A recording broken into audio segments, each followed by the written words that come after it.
When we talk about human factors and aeronautical decision making, we of course, I've already talked about that in the previous lesson, but talk about the aircraft, the environment, and external pressures. But let's just consider the issue of the pilot. Okay, that's part of our human factors issues that we have that leads up to incidents or accidents possibility. 14 CFR Part 107.17 talks about medical condition.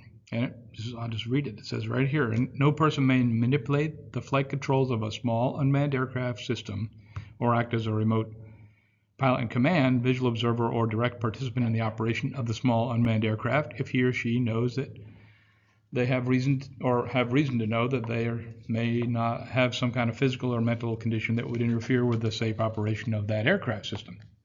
There's the same rule for manned aviation as well, all the way from the private pilot with his little two-seat airplane, sport airplane, all the way up to the largest commercial airliner. This is the rule. This is what we must do.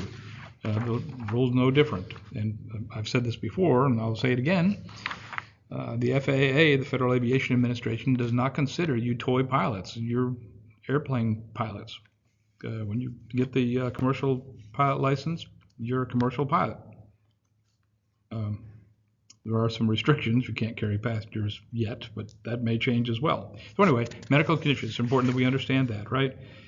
There's a number of physiological aspects to that. I mean, it could be something like, well, anger management, right? If you're a very angry person or very stressed, that could affect it. Or if you're just simply sick. We don't have medical certificate. We don't go to a doctor and get certified to be physically fit. This is determined by the pilot in command. That's determined by you. You make that judgment. So we need to understand some of the issues involved in that, okay? We need to know and how to screen for some of the physiological factors that could affect flight. For example, hypoxia or hyperventilation or dehydration, heat stroke, hypothermia, stress, long-term stress, and fatigue, just as a few. So let's start defining these as well. Hypoxia is simply the lack of oxygen to the brain. All right, and we've talked about this in the environment. As we get to higher altitudes, the air is thinner. It affects the performance of the aircraft, of the airfoils, whether it's propeller or wings, but it also affects the brain, okay? It affects your ability to think. Oh, and you say, well, I'm not going to high altitude. The drone goes up there. I stay on the ground. Well, you may be flying in a different part of the country or different part of the world where you're at a higher elevation. Even a mild elevation, like I'm trying to remember the highest point in Georgia. It's I can't remember the name of the mountain, but it's somewhere around 3,000 feet. That's a significant altitude, and that indeed will affect your brain power, depending on your physical fitness, of course. But hypoxia, that's the lack of oxygen in the brain. But it's not simply just high altitude. It may be other, you may gain this from other possibilities. For example, you may have some kind of cardiovascular problem that would reduce the blood flow to your brain or to your body in general. And that's called stagnant hypoxia. Reduced blood flow. Anything that would reduce your blood flow, possibly a heart issue, clogged veins, defective heart. Okay. Anyway, anemic hypoxia is reduced hemoglobin in the blood. Hemoglobin is that thing that takes the oxygen from the lungs and distributes it throughout the body, right? Could be anemic condition, not getting enough iron, vitamins, or it could be simply carbon monoxide poisoning, which would affects the ability of the hemoglobin to carry oxygen. Okay, we're not trying to turn you to be doctors, but I'm just saying that we need to be aware of these factors. Histotoxic hypoxia is inhibited oxygen absorption due to alcohol or narcotic intake. So, yeah, drinking can affect that. Hypoxia, inadequate pressure in the air to push the oxygen into the lungs.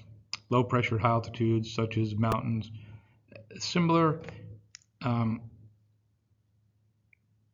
You'll notice that, jet pilots or fighter pilots or that fellow that jumped out of the balloon at 40,000, 50,000 feet, whatever, the longest parachute free fall ever. He had to have oxygen, otherwise you'd be unconscious. If you want to climb to the top of Mount Everest, you're going to need to have oxygen because the air pressure is so low it doesn't allow the oxygen to go through the membranes of the lungs.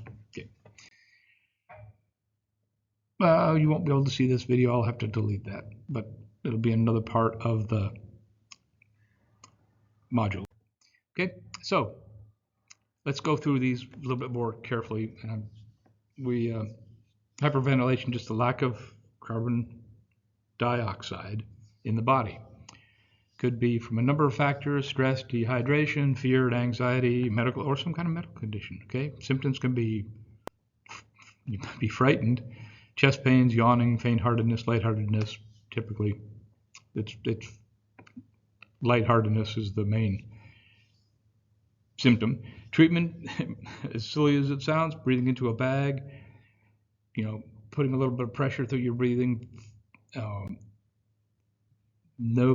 In with the nose, out with the, but slowing your breathing down. In other words, you got too much carbon dioxide in your body because you're breathing too much. Hyperventilation, hyper for much, and ventilation, breathing. Okay. Dehydration, simply not enough moisture. High heat, you don't have time. You don't have time to take a drink, man. I do that all the time. I'm just like, I'm so busy, I don't have time to take a drink of water. Or you might be drinking something besides water that's not really helping. Overexertion, or you may have, well, I'll just put it bluntly, if you got a bad case of diarrhea, you're going to get dehydrated. That's the death. That's the main cause of death as far as lack of hydration is diarrhea. That's what kills many. Symptoms: overheating, hyperventilating, skin redness, weakness, headaches, trouble standing up, right? So you remove yourself from the heat. Room temperature fluids, you may even need intravenous fluids as well. Pretty devastating. Okay. Heat stroke, when the body temperature overheats, cannot self-regulate internal temperatures. Symptoms are similar to dehydration, but when the core body temperature reaches 104 degrees, you've got mental confusion. It's really serious at that point. Treatment: remove the victim from heat, obviously, and cold water, maybe a fan, some way to cool the body as quick as you can. Okay, hypothermia, cold. Okay, too cold, right? The internal body temperature drops to a dangerous level. Fast breathing, weak pulse, shivering, clumsiness, lethargy, bluing skin, and basically you fall asleep. You become unconscious, and that's the end of, unless somebody rescues you, that's it. Treatment: hey, take the wet clothes, keep them from the cold, give them warm drinks, gentle warm blankets. Just a warning here, don't warm the arms or legs. This tends to force the cold blood back to the heart and body core. You're not helping. Just the main body is what needs to be. And you notice in this little picture here, the guy's got a hat on. I don't know, 75% of the heat loss is from the top of your head. I don't care how much hair you got. I don't have much, so I got to wear a hat when it's cold. But it doesn't matter. That's where you lose much of your body heat. And that's a bad place because it is your brain. Okay, so physical fitness. One of the ways we can counteract that is to be a little more active. If we're couch potatoes, we've been spending our evenings in front of the TV or playing video games constantly, we might want to get out and get a little bit of exercise.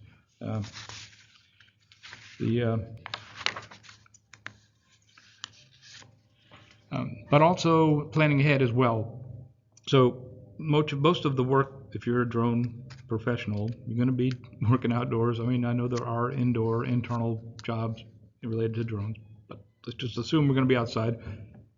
Do a little planning ahead and develop yourself a little go bag that you can carry with you. It doesn't have to be a huge backpack full of stuff, but I mean just the incidentals, what you might need. Sunscreen, warm clothing, first aid kit, ice packs, cold drinks. Emergency blanket, really cheap, inexpensive things. Maybe even a signal mirror if you're going to be a little bit remote place. And even if you're even more remote, you want a satellite phone to get somebody to come and help you. Hey, tripping and breaking a leg, If you're alone, that's probably another thing you want to consider. Bring somebody with you. It's worth it to hire a visual observer just simply to keep track of you, depending on how remote you're going. It's not necessarily all the time, but consider that as well. Okay. Remember that stress is a major factor in our society.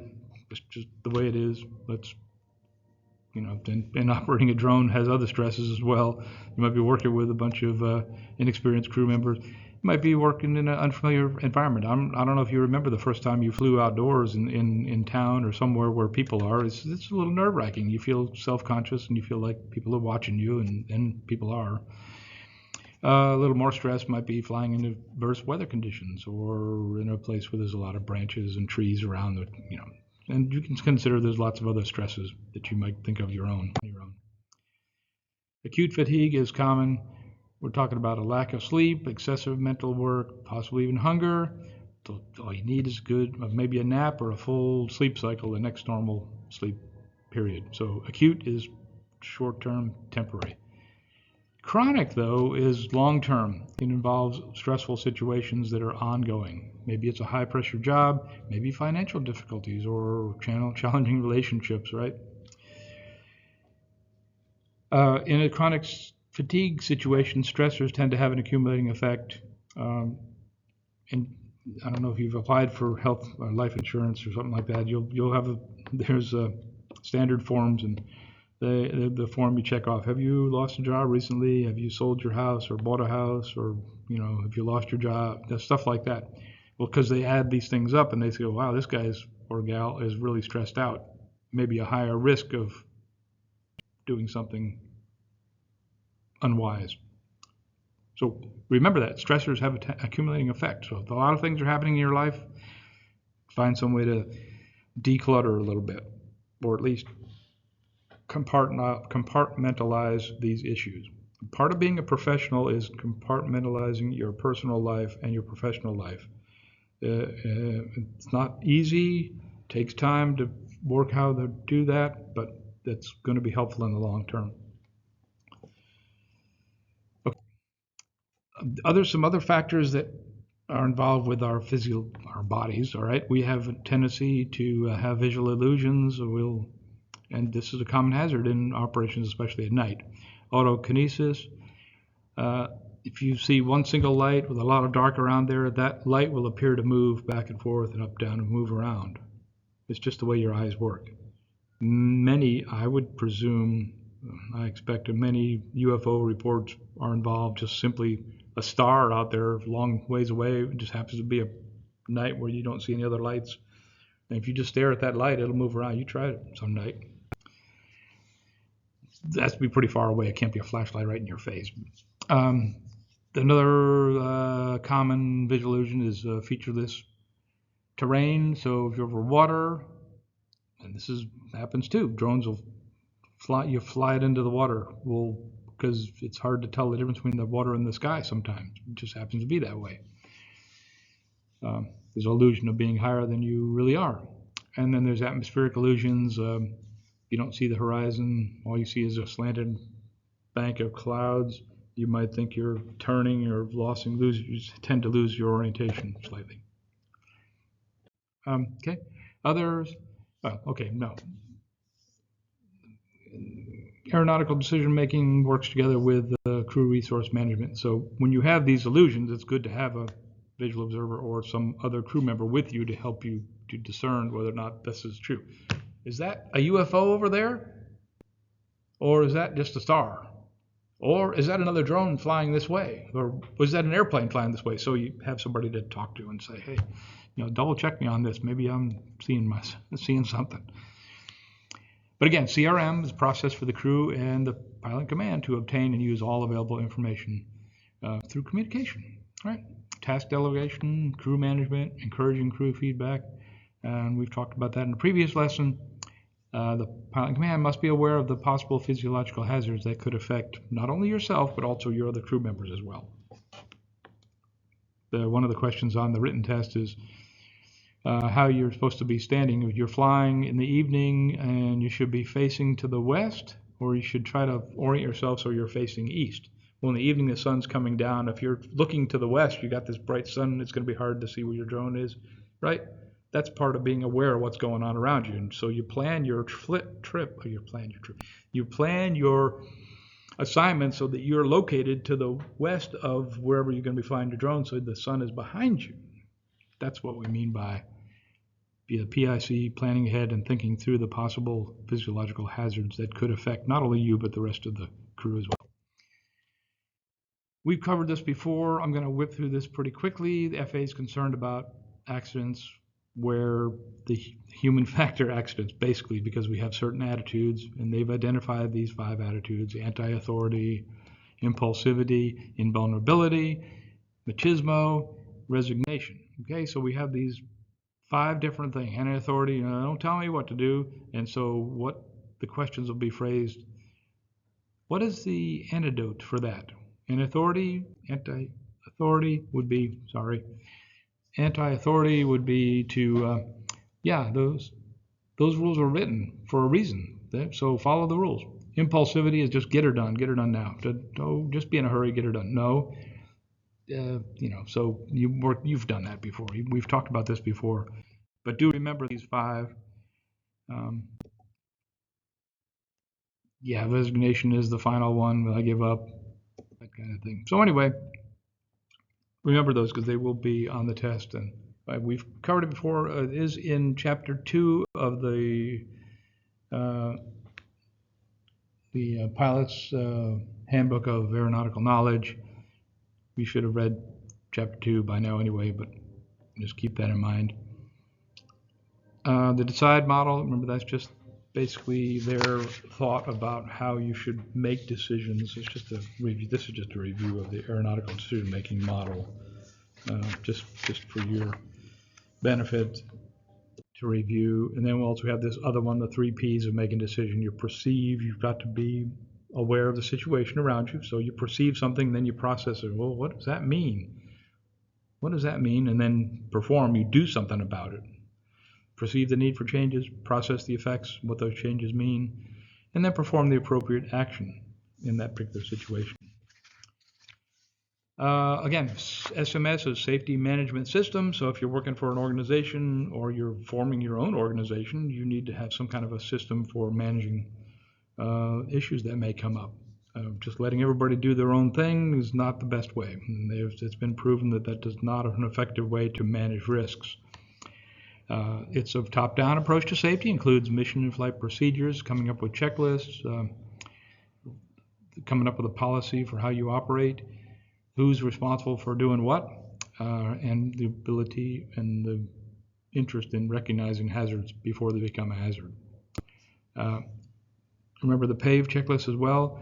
Pilot, started this whole presentation talking about that. Pilots, aircraft, environment, and external pressures. Pilots should ask themselves, am I affected with illness? Do I have some kind of medication that's going to keep me from safely conducting the flight? Am I stressed out? Have I had something to drink within the last 8 hours? Or hangover? Or, remember again, the legal limit is 0.04. Fatigue, am I well rested? Am I emotionally stable? Okay, or you just got through with a huge argument and go on stomping out of the house all mad, and you're going to go out and do a mission? I'd be careful about that. Okay, so we talked about the human. Now we talk about the aircraft. I should ask this question about the aircraft. Is it airworthiness? Is it airworthy? Are you complying with the operational limitations? Is it registered? Have you calibrated the compass and the IMU? Do you have the appropriate level numbers of GPS signals for the particular flight? Really anything that's related to the aircraft. And we go to V, about the current environment. Yeah, V looks like an E to me, but okay, V. Yeah, you're going to check the density, altitude. You're going to check the winds. You're going to check whether it's going to rain. Basically, weather reports and forecasts. That's your responsibility. We've talked about that before. Is that particular airplane that you're going to be using for this mission rated for the proper performance under the prevailing conditions for this particular mission? So that's environment. Then we go to E, external pressures, right? Have you got yourself in a squeeze because you've postponed getting the work done when you should have got it done? In other words, procrastination. You've got yourself in a spot where you got to hurry. Not good.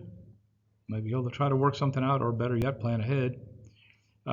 Maybe your boss is watching you. That puts a little extra pressure. Maybe the other crew members are like, man, it's 5 o'clock. Man, I got to get dinner. I got to get home. Okay, pressure to be in a hurry. Is there any pressure out there that would push you to do something that you wouldn't normally do? Well, you have to consider that and mitigate it somehow. Okay, and we've looked at this before, and there's a video associated with this. Watch the video. It's going to be on the module as well. But risk matrix, how much risk are you willing to accept? And we've talked about that before, but just remember well, I'm going to let you watch the video. So that's all I had to say about that.